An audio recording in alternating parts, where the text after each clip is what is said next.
So I'm Professor Kimani Njogu. I am the Director of Twaweza Communications, but also as a linguist. So I studied linguistics at PhD level, but also doing lots of other work in literature and so on.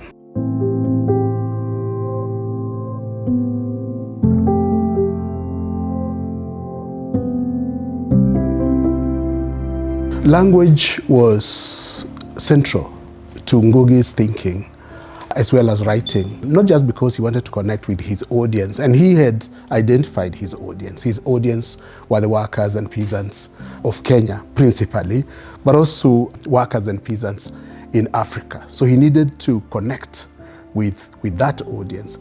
But there was another function, and this is the function of shifting, the political and economic world that he found himself in. And he realized that it's only, by reaching out to that constituency through liberative literature that could actually happen. He saw a disconnect between writing in English and, for an audience that does not actually speak English and so on. And for him also, it was an epistemological question. How do you transfer knowledge? How do you transfer knowledge that you have actually gathered from communities back to those communities?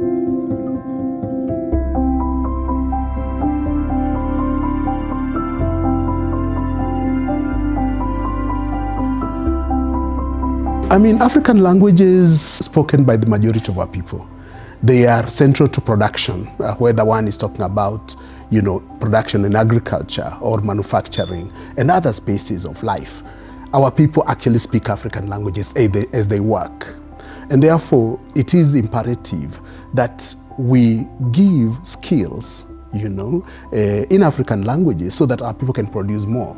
The more disconnected they are with knowledge, the more difficult it will be for them to produce as efficiently as they would like to produce. In fact, there has been a claim that the challenge with Africa is not a challenge of development, is a challenge of cultural situatedness, a cultural presence, and the clarity of the type of nations that we want to create. And African languages can provide the direction that we can take in shaping our politics, our economics, and social interactions.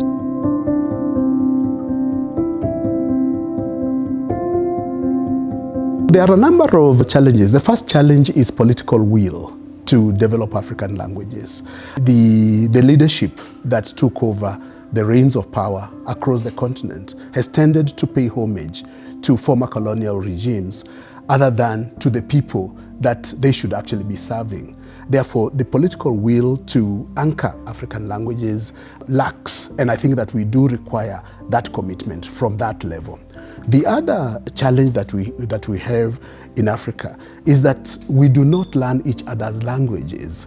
So you have points of convergence in terms of thinking and practice and so on. But we are very slow in terms of learning each other's languages. We only learn those languages that are closest to us. So you'll really not find, for example, a Kenyan speaking Yoruba because it's not available within our system. So there is need to think about how education and how the educational system itself can be engineered to develop bigger corpus of people who actually speak African languages. So there is a challenge of the political will, there is a challenge of educational system, and there is also the challenge of attitude, where people think that our languages are inferior to European languages, forgetting that actually you can be proficient in European languages and equally proficient in African languages and be much more comfortable, with this multilingual world that you would occupy. So these are some of the challenges, but we do have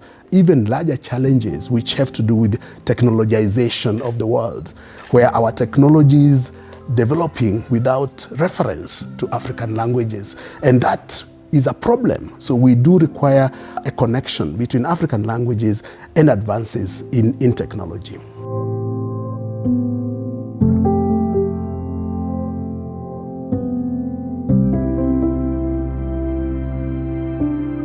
I think the first thing we have to do is to celebrate multilingualism. We have to resist the tendency to be monolingual because our diversity is our richness. Every language carries wisdom, carries knowledge, carries history, carries experiences, and so on. So we need to celebrate multilingualism, really. And we also need to invest in the younger generation. We need to give them, the younger generation, the languages that they will use, in future. The problem right now is that we do not have sufficient linguistic transfer or language transfer from the older generation to the younger generation.